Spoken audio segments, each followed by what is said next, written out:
Hello friends, मैं हूं अमित और आप देख रहे हैं आईएएस स्टडी सॉल्यूशन।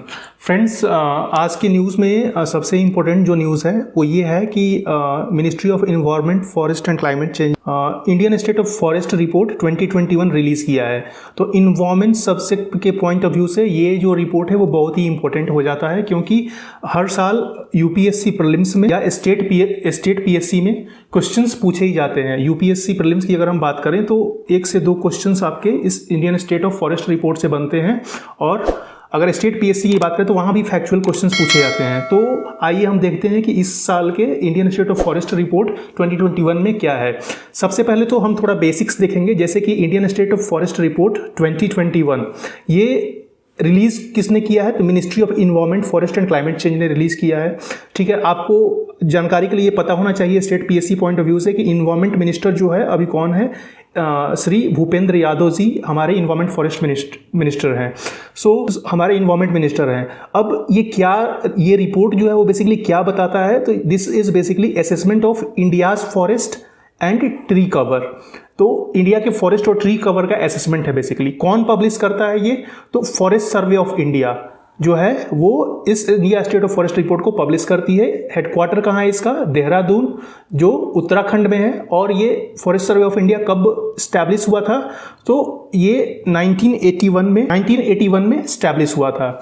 अब फ्रेंड्स, ये जो रिपोर्ट है वो आपका 17th रिपोर्ट है, और ये रिपोर्ट है बाई एनुअली पब्लिश होता है, मतलब कि हर 2 साल पे एक बार ये रिपोर्ट पब्लिश होता है। लास्ट जो रिपोर्ट पब्लिश हुआ था वो 2019 में पब्लिश हुआ था, और अभी जो 2021 वाला है वो 17th रिपोर्ट है। फर्स्ट रिपोर्ट कब पब्लिश हुआ था, तो 1987 में इसका फर्स्ट रिपोर्ट पब्लिश हुआ था।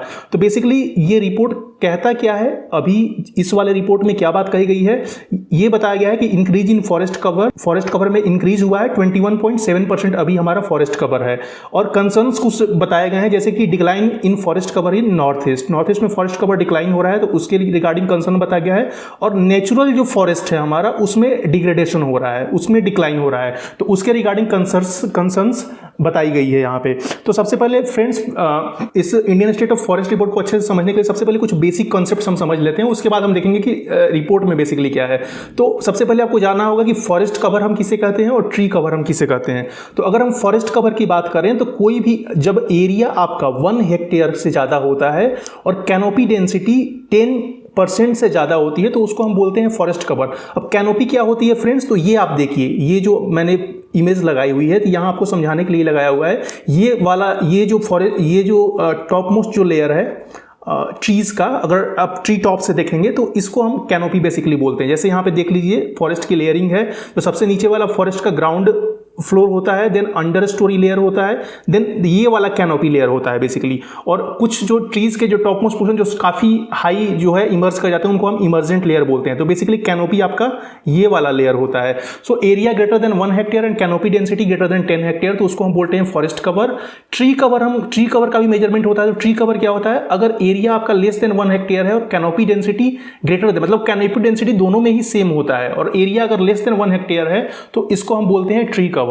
और अगर आपका कैनोपी डेंसिटी लेस देन 10% हो गया तो इसको हम स्क्रब बोलते हैं। ये देखिए, this is the image of scrub. ये जो आप देख रहे हैं ये स्क्रब की इमेज है, और ये आपका हो गया कैनोपी। ठीक है फ्रेंड्स, तो आगे बढ़ते हैं। अब देखिए यहाँ पे 3 कैटेगरीज ऑफ फॉरेस्ट को मेजर किया जाता है, very dense forest, moderately dense forest and open forest. Very dense forest क्या होता है, जिन फॉरेस्ट में कैनोपी डेंसिटी ग्रेटर देन 70% होती है वो हमारा वेरी डेंस फॉरेस्ट होता है। मॉडरेटली डेंस में canopy density 40 to 70% and open forest में 10 to 40%।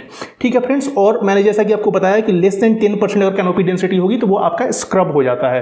अब सर्वे जो है basically it does not categorizes as forest. Scrub को हमारा जो सर्वे है वो एज अ फॉरेस्ट कैटेगराइज नहीं करता। और एक जो चीज होती है वो होती है कार्बन स्टॉक। इसके बारे में भी हम थोड़ा जान लेते हैं। कार्बन स्टॉक बेसिकली क्या होता है, amount of carbon stored in forest in the form of biomass, soil, dead would and litter. Okay, so basically अगर सपोज ये आपका ट्री है, ठीक है, दिस इज योर ट्री। तो ट्री बेसिकली क्या करता है, ये इन्वायरमेंट से कार्बन डाइऑक्साइड लेता है, ठीक है ना। अब कार्बन ये स्टोर करता है, कार्बन जो है ये स्टोर करता है, और ये रिलीज क्या करता है, ऑक्सीजन। तो ये बेसिकली कार्बन स्टोरेज का काम करता है। आपका ट्री जितना ही ज़्यादा बड़ा होता जाएगा वो उतना ही ज़्यादा अमाउंट में कार्बन स्टोर करता जाएगा। तो ये कार्बन के सिंक की फॉर्म में काम करता है। ठीक है ना, कार्बन के सिंक के फॉर्म में काम करता है, कार्बन के स्टोरेज के लिए काम करता है। तो this is called carbon sequestration, ठीक है ना, कार्बन को सिक्वेस्टर करने के काम में आता है। तो बायोमास के फॉर्म में, सॉइल्स में, ठीक है ना, अंडरग्राउंड जो रूट्स होते हैं उसमें भी आपका कार्बन स्टोर होता है। डेड वुड जो होता है, लिटर, ठीक है ना, जो सूखे जो पत्ते हो जाते हैं उनको हम लिटर बेसिकली बोलते हैं, तो उसमें ये कार्बन स्टोर होता है, तो इसी को हम कार्बन स्टॉक बोलते हैं बेसिकली। अब आगे बढ़ते हैं फ्रेंड्स, देखते हैं हम इस साल के रिपोर्ट में क्या इंपॉर्टेंट फाइंडिंग्स है। तो इंडिया का जो फॉरेस्ट कवर है वो 7,13,719 स्क्वायर किलोमीटर है। स्टेट पीएससी में ये डेटा पूछा जा सकता है, यूपीएससी के लिए इंपॉर्टेंट नहीं है। यूपीएससी के लिए क्या इंपॉर्टेंट है कि आपका जो फॉरेस्ट कवर है 21.71% of your total geographic area, हमारा जो जियोग्राफिक एरिया है, ठीक है ना, उसका 21.71% जो है वो इंडिया का फॉरेस्ट कवर है। अब फॉरेस्ट रिपोर्ट जो 2019 में जो पब्लिश हुआ था उसमें आपका जो फॉरेस्ट कवर था वो 21.67%। तो यहां पे आप देख सकते हैं 0.04% का इंक्रीमेंट हुआ है पिछले फॉरेस्ट कवर के कंपैरिजन में। हमारा टारगेट क्या है? 33% फॉरेस्ट कवर अचीव करना।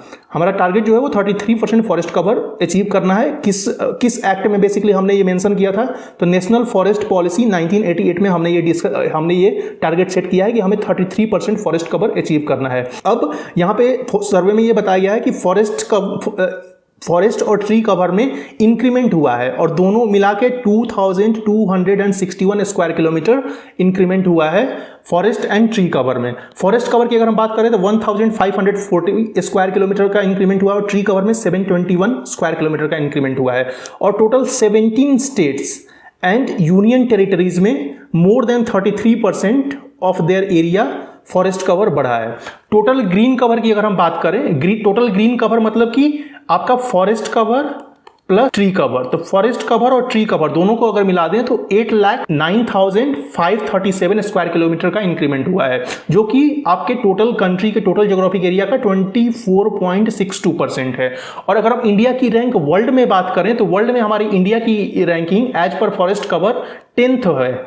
ऑलराइट, ब्राजील का जो है, ब्राजील फर्स्ट पोजीशन पे आता है और पेरू जो है, ठीक है ना, साउथ अमेरिका में जो कंट्री पेरू है वो सेकंड नंबर पे आती है, जिसमें फॉरेस्ट कवर जो है उनके ज्योग्राफिक एरिया का ब्राजील की अगर हम बात करें तो 59.4% है और पेरू की अगर हम बात करें तो 56.5% है। ठीक है फ्रेंड्स, आगे बढ़ते हैं। अब ये आप इमेज के थ्रू आप देख सकते हैं इंक्रीज इन फॉरेस्ट कवर, किन स्टेट्स में फॉरेस्ट कवर इंक्रीज हुआ है। तो आंध्र प्रदेश में, उसके बाद तेलंगाना में और उड़ीसा में। तो ये आपका ऑर्डर आपसे पूछा जा सकता है एग्जाम में या स्टेट पीएससी में, तो इसको आप जरूर याद रखें। आंध्र प्रदेश, तेलंगाना एंड उड़ीसा। यहाँ पे आप देख सकते हैं इस इमेज में Andhra Pradesh, Telangana, Orissa, Karnataka and then Jharkhand. These are the top 5 state in which your forest cover has increased. अगर हम लार्जेस्ट फॉरेस्ट कवर की बात करें, किस स्टेट में सबसे ज्यादा फॉरेस्ट कवर है, तो मध्य प्रदेश में सबसे ज्यादा फॉरेस्ट कवर है, इसलिए इसको मैंने अलग से मेंशन किया है। अगर टॉप 5 स्टेट्स की अगर हम बात करें तो Madhya Pradesh, Arunachal Pradesh, then Chhattisgarh, then Orissa and then Maharashtra.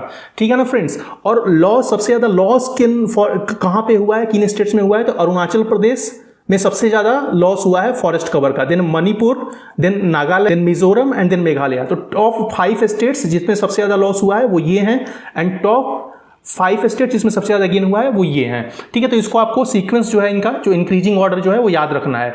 अब ओपन फॉरेस्ट जो हमने डिस्कस किया था, ठीक है ना, ओपन फॉरेस्ट में इंक्रीमेंट हुआ है, सबसे ज्यादा इंक्रीमेंट हुआ है ओपन फॉरेस्ट में। और उसके बाद वेरी डेंस जो फॉरेस्ट है, ठीक है ना, वेरी डेंस फॉरेस्ट जो हमने अभी यहां पे डिस्कस किया था। ओपन फॉरेस्ट जहां कैनोपी डेंसिटी 10 to 14% और वेरी डेंस फॉरेस्ट जहां पे कैनोपी डेंसिटी क्या है, ग्रेटर देन 70%।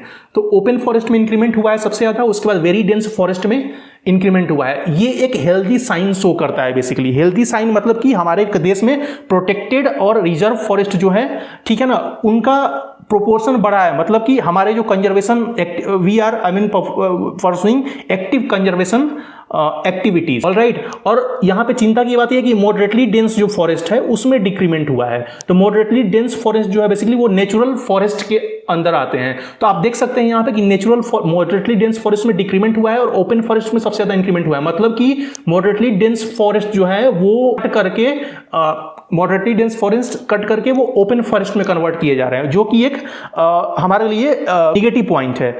ठीक है फ्रेंड्स, सो मतलब नेचुरल फॉरेस्ट डिग्रेड किए जा रहे हैं और लेस डेंस जो ओपन फॉरेस्ट जो है उसका इंक्रीमेंट हो रहा है। तो ये कंजर्वेशन पॉइंट ऑफ व्यू से बिल्कुल ही अच्छी बात नहीं है। और अगर हम स्क्रब्स की बात करें, where canopy density is less than 10%, तो स्क्रब्स जो है उनका प्रोपोर्शन भी इंक्रीज हुआ है। अब आगे बढ़ते हैं फ्रेंड्स, की फाइंडिंग्स यहाँ पे क्या है कि forest cover as percentage of total geographical area.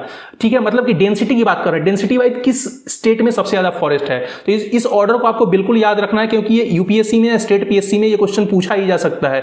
तो सबसे ज्यादा मिजोरम का है, then Arunachal Pradesh, then Meghalaya, then Manipur and then Nagaland. Mizoram की अगर बात हम करें तो उसके टोटल एरिया का 84.53% फॉरेस्ट कवर है। मतलब सबसे ज्यादा किसी स्टेट में, किसी स्टेट के टोटल एरिया का सबसे ज्यादा फॉरेस्ट कवर है वो मिजोरम में है। उसके बाद अरुणाचल, फिर मेघालय, मणिपुर एंड देन नागालैंड। इस रिपोर्ट में यही बताया गया मैंग्रोव कवर जो है, ठीक है ना, वो भी इंक्रीज किया है बाई 17 स्क्वायर किलोमीटर। और टोटल अभी मैंग्रोव कवर जो हमारे कंट्री में 4992 square kilometre. Total carbon stock, जो मैंने कार्बन स्टोरेज की अभी स्टार्टिंग में बेसिक कॉन्सेप्ट्स में बात करी थी, टोटल कार्बन स्टॉक जो है, ठीक है ना, वो 7204 मिलियन टन्स अभी करंटली, और इंक्रीज कितने का हुआ है, 79.4 मिलियन टन्स 2019 के रिपोर्ट से अगर कंपेयर करें तो।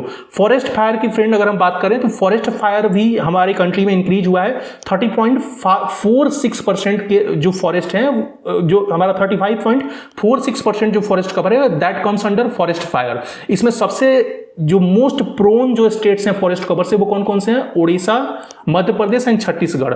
और forest fire basically, forest fire जो फ्रेंड है वो बेसिकली वो रिकॉर्ड कैसे किया जाता है, तो ये SNPP VIIRS सेंसर जो है, इससे बेसिकली फॉरेस्ट फायर को है वो रिकॉर्ड किया जाता है। ये सेंसर बेसिकली नासा की जो सैटेलाइट है, टेरा एंड एक्वा सैटेलाइट, उसमें ये सेंसर इंस्टॉल्ड है, जिसके through all over the world forest fire का स्टोरेज किया जाता है। तो बेसिकली फ्रेंड्स, जो डाटा है फॉरेस्ट फायर का वो नासा रिकॉर्ड करती है। नासा से ये डेटा जो आता है वो इसरो को आता है, ठीक है ना, इसरो के बैंगलोर सेंटर को आता है। फिर इसको ट्रांसफर किया जाता है NRSC हैदराबाद। NRSC क्या है, national remote sensing centre Hyderabad. और यहां से फिर जो डेटा है वो कहां आता है, फॉरेस्ट सर्वे ऑफ इंडिया को, और उसके बाद इसका रिकॉर्ड किया जाता है। तो अगर हम बात करें प्रोपोर्शन वाइज, तो 2.81% जो फॉरेस्ट कवर है वो एक्सट्रीमली प्रोन है, मतलब सबसे ज्यादा प्रोन है फॉरेस्ट के। देन 7.85% जो फॉरेस्ट है वो वेरी हाईली प्रोन है, और 11.51% है वो हाईली प्रोन है। तो ये फॉरेस्ट फायर के पॉइंट ऑफ व्यू से बेसिकली कैटेगराइजेशन है। अब आगे बढ़ते हैं बैम्बू फॉरेस्ट। बैम्बू फॉरेस्ट की अगर हम बात करें तो 53,336 मिलियन कल्म्स जो है बैम्बू फॉरेस्ट है अभी हमारे यहाँ। और इनको हम कल्म्स मतलब कि स्टेम्स, जो बेसिकली जो बैम्बू का जो स्टेम है उसकी कितनी हाइट है उसके बेसिस पे ये मेजरमेंट किया जाता है। 2019 की बात करें, 2019 में 13,822 मिलियन कल्म्स, ठीक है, बैम्बू फॉरेस्ट का प्रोपोर्शन था, जो अभी 53,336 मिलियन कल्म्स हैं।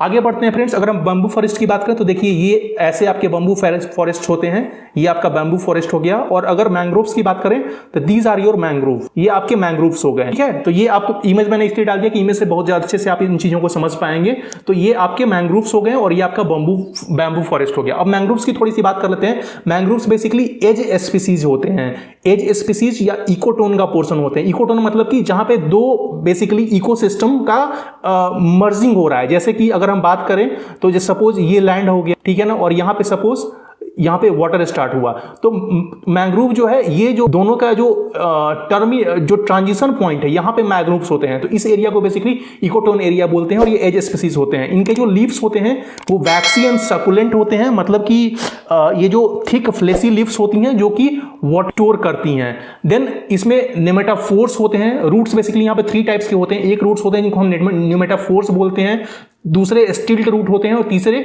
बट्रेस रूट होते हैं। क्या होते हैं इनको हम देखते हैं। नेमेटाफोर्स बेसिकली वो रूट्स हैं जो बिलो टू टॉप आते हैं, जैसे कि आप यहां पे देख सकते हैं ये वाले जो आपके रूट्स हैं जो कि आप देख रहे हैं ग्राउंड से ऊपर की तरफ निकले हुए हैं, these are called pneumatophores. Basically ground में बेसिकली क्या है, चूंकि मैंग्रोव सैलाइन वाटर में, ठीक है ना, प्रोड्यूस होते हैं, तो ग्राउंड पे बेसिकली क्या है कि ऑक्सीजन की अवेलेबिलिटी जो है वो काफी कम है। तो ये जो है ब्रीदिंग के लिए बेसिकली ये रूट्स बाहर आते हैं, ऑक्सीजन गेन करने के लिए, ऑक्सीजन के थ्रू ब्रीदिंग के लिए ये रूट्स बाहर आते हैं, इसलिए इनको न्यूमेटाफोर्स बोलते हैं। दूसरा जो हो गया स्टिल्ट रूट। स्टिल्ट रूट बेसिकली क्या है, ये आप रूट्स देख रहे हैं जो ऊपर से फ्रॉम टॉप टू बिलो जो रूट्स आए हुए हैं, ठीक है ना, ये रूट्स को, इन रूट्स को हम स्टिल्ट रूट कहते हैं। ये एक्स्ट्रा स्टेबिलिटी मैंग्रोव ट्रीज को प्रोवाइड करते हैं। और तीसरा जो है buttress root. Buttress root basically क्या होता है फ्रेंड्स, कि जो अगर सैलो रूटेड जो हमारे ये हैं मैंग्रोव्स हैं, उसमें बेसिकली क्या होता है, उसमें सपोर्ट प्रोवाइड करने के लिए जो रूट्स होते हैं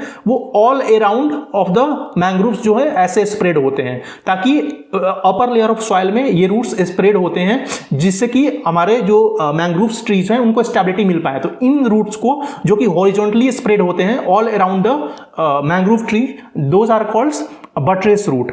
अब देखते हैं विविपैरिटी बेसिकली क्या है। विविपैरिटी क्या होती है? विविपैरिटी जैसा कि आप देख सकते हैं, जैसा कि ये मैंग्रोव सैलाइन वाटर में प्रोड्यूस होते हैं ना, मैंग्रोव जो होते हैं वो सैलाइन वाटर में प्रोड्यूस होते हैं, तो सराउंडिंग एरिया जो है बेसिकली सीड्स के जर्मिनेशन के लिए है ना, वो कंडूसिव नहीं है। तो बेसिकली ये जो ट्रीज, ये जो सीड्स हैं वो प्लांट्स में ही ग्रो कर जाते हैं, ठीक है ना। तो इसी को हम विविपैरिटी बोलते हैं कि seeds grow in the plant, seeds grow in the mangrove tree it's. और फंक्शन इसका क्या है, तो protection of coastal area. Coastal area को बेसिकली प्रोटेक्ट करता है, ठीक है ना, नेचुरल कैलामिटीज से, ठीक है ना, जैसे कि साइक्लोन वगैरह जो है, साइक्लोन वगैरह से ये प्रोटेक्ट करता है। फर्स्ट लेयर ऑफ डिफेंस इसको बोला जाता है। ये आप देख सकते हैं यहाँ पे फर्स्ट लेयर ऑफ डिफेंस, मतलब कि अगर साइक्लोन, टेम्पेस्ट या वेव्स वगैरह आती हैं तो ये इससे हिट करके यहीं पे, ठीक है ना, रुक जाती है, सॉइल इरोजन नहीं कर पाती, ठीक है ना। तो वेव के स्पीड को रिड्यूस करता है ना, सॉइल इरोजन को प्रिवेंट करता है, मतलब कि लैंड एक्रेसिएशन, मतलब कि लैंड का जो स्प्रेड है, ठीक है ना, उसको लैंड को कंजर्व करने के काम में आता है, लैंड की लेयरिंग बेसिकली करता है।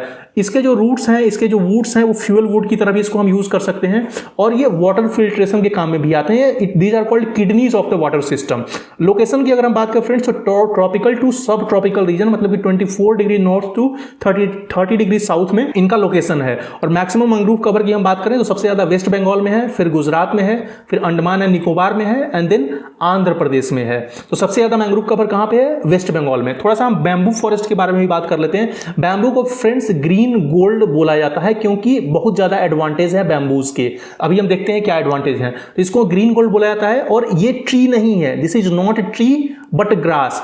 बेसिकली ये क्या था कि इंडियन फॉरेस्ट एक्ट 1927 में इसको हम एज अ ट्री हमने इसको कैटेगराइज किया था। तो इसकी बेसिकली कटिंग या इलीगल फेलिंग जो थी, वो जो फेलिंग और cutting of tree, bamboo tree था, वो इलीगल एक्टिविटी था, ठीक है ना। लेकिन 2019 में बेसिकली मोदी गवर्नमेंट ने क्या किया कि इसको एज अ ग्रास, ठीक है ना, इसको एज ए ग्रास कैटेगराइज कर दिया, जिससे कि बेसिकली क्या हो कि इसके प्रोडक्शन को, ठीक है ना, हम बूस्ट कर पाए, कॉमर्शियल एक्टिविटीज के लिए इसको हम यूज कर पाए, और maximum bamboo growth, maximum bamboo cultivation को हम एक फिलिप दे पाए। तो बेसिकली ऐसा क्यों? क्योंकि बैम्बू जो है basically that is the fastest growing plant, ये सबसे तेजी से ये बढ़ता है, ठीक है ना। एक दिन में करीब 35 से 40 इंच इन अ डे ये ग्रो कर जाता है, ठीक है ना। तो जैसा कि मैंने बताया अभी कार्बन स्टॉक में कि जितना ज्यादा ये ग्रो करेगा, ठीक है ना, उतना ही ज्यादा कार्बन स्टोर करेगा। तो सबसे ज्यादा कार्बन सिक्वेस्ट्रेशन किसमें होता है? बैम्बूज में होता है। और अगर सबसे ज्यादा बैम्बू की बात करें, कौन सा स्टेट सबसे ज्यादा बैम्बू प्रोड्यूस करता है? तो अरुणाचल प्रदेश और असम में, सबसे ज्यादा अरुणाचल प्रदेश और फिर असम में। और यहाँ पे बेसिकली फ्रेंड्स बैम्बू की डाइवर्सिटी पाई जाती है, ठीक है ना, मतलब कि कई टाइप ऑफ बैम्बू यहाँ पे प्रोड्यूस किए जाते हैं। अगर इसके हम बेनिफिट की बात करें तो जैसा कि मैंने बताया, carbon sink as a carbon sequestration, ठीक है ना, उसके लिए बहुत ही इंपॉर्टेंट है। Pulp and paper industry, bamboo leaf से पेपर बनाया जाता है। कंस्ट्रक्शन एक्टिविटीज के बैम्बू, जो बिल्डिंग वगैरह का कंस्ट्रक्शन होता है उसमें बैम्बू जो है, बैम्बू वुड जो है यूज किया जाता है। देन बैम्बू क्राफ्ट, अगर आप नॉर्थ ईस्ट में देखें तो बैम्बू के बहुत सारे क्राफ्ट्स वगैरह का जो है काम होता है, ठीक है ना। उसके बाद नॉर्थ ईस्ट में एज इरिगेशन, वाटर इरिगेशन के लिए भी बैम्बू का यूज किया जाता है।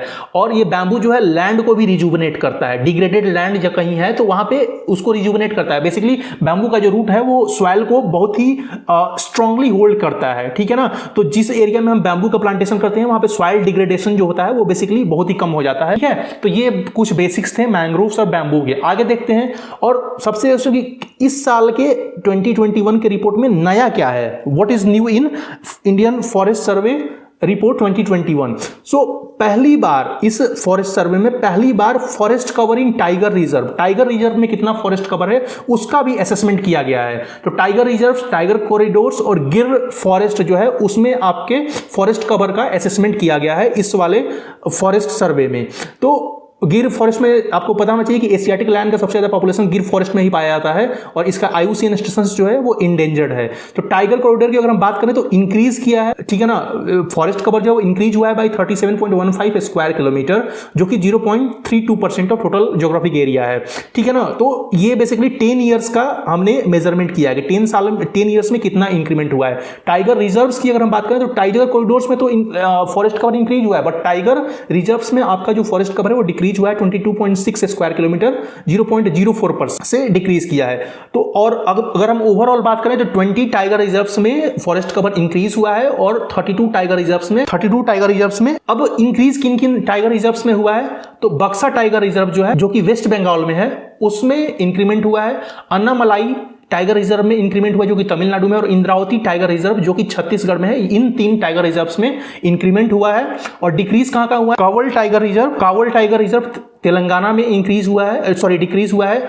भद्रा टाइगर रिजर्व जो कि कर्नाटका में है वहां पे इंक्रीज हुआ है, और सुंदरबन जो कि वेस्ट बंगाल में है टाइगर रिजर्व वहां पे डिक्रीज हुआ है। और हाईएस्ट फॉरेस्ट कवर की अगर हम बात करें तो ये क्वेश्चन आपके स्टेट PSC या UPSC में बन सकता है, किस टाइगर रिजर्व में सबसे ज्यादा फॉरेस्ट हैं, तो पक्के जो टाइगर रिजर्व है वहां पे हाईएस्ट फॉरेस्ट कवर है जो कि 97% ऑफ पक्के टाइगर रिजर्व है। और ये पक्के टाइगर रिजर्व में पकुई टाइगर रिजर्व कहां पे है, अरुणाचल प्रदेश में। इस पे एक बार क्वेश्चन भी पूछा गया है आई थिंक 2018 या 2019 में कि पक्के tiger reserve is found in which state, ठीक है। तो इसको आप ध्यान रखेंगे फ्रेंड्स। अब causes of decline, north state में डिक्लाइन का कॉज क्या है, तो नॉर्थ ईस्ट में बेसिकली नॉर्थ ईस्ट का इंपॉर्टेंस इस वजह से है फ्रेंड्स कि इसमें 7.98% ऑफ टोटल ज्योग्राफिक एरिया जो फॉरेस्ट है वो नॉर्थ ईस्ट में है, और that is 23.75% of total forest cover. जो टोटल फॉरेस्ट कवर है उसका 23.75% जो है, जो फॉरेस्ट एरिया है वो नॉर्थ ईस्ट में है, और टोटल ज्योग्राफिक एरिया का 7.98%।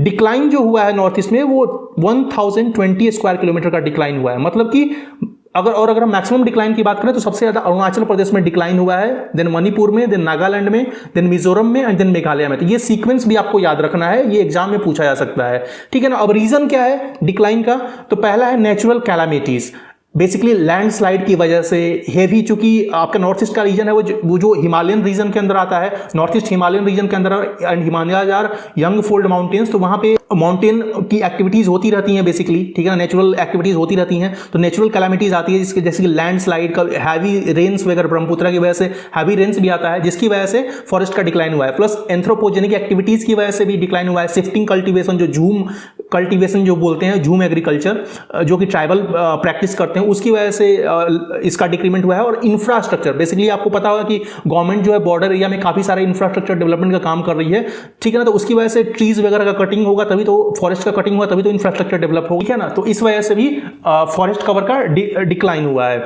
अब कंसर्न क्यों है, क्योंकि basically north east is the repository of great biodiversity, वहां पे काफी बायोडाइवर्सिटी पाई जाती है फॉरेस्ट में। तो सब मतलब डेंस फॉरेस्ट का डिक्रीमेंट होना ये एक कंसर्न है बेसिकली। और फॉरेस्ट का डिक्लाइन बेसिकली वाटर के कैचमेंट एरिया को भी इफेक्ट करता है, और वाटर सोर्स का डिग्रेडेशन ऑलरेडी नॉर्थ ईस्ट में काफी तेजी से हो रहा है। तो ये basically environment point of view से एक कंसर्न है। नॉर्थ ईस्ट की अगर हम बात करें तो नॉर्थ ईस्ट में बेसिकली कम्युनिटी ओनरशिप प्रैक्टिस की जाती है, मतलब कि एक पर्टिकुलर पर्सन के नाम से लैंड नहीं होता, पूरी एक कम्युनिटी, जैसे गारो, खासी, जयंतियां हैं तो पूरी कम्युनिटी के नाम पे लैंड होता है, और ट्राइबल लैंड्स जो है प्रोटेक्टेड होते हैं। तो इस वजह से बेसिकली कंजर्वेशन एक्टिविटीज को थोड़ा वहां पे इंप्लीमेंट करना थोड़ा चैलेंजिंग होता है कि बेसिकली हमें जो है ट्राइबल, ठीक है ना, ट्राइबल जो उनके जो ऑटोनोमस डिस्ट्रिक्ट काउंसिल है उनसे बेसिकली डील करना होता है उनको, ठीक है। तो इस वजह से थोड़ा कंजर्वेशन एक्टिविटीज डिफिकल्ट होते हैं।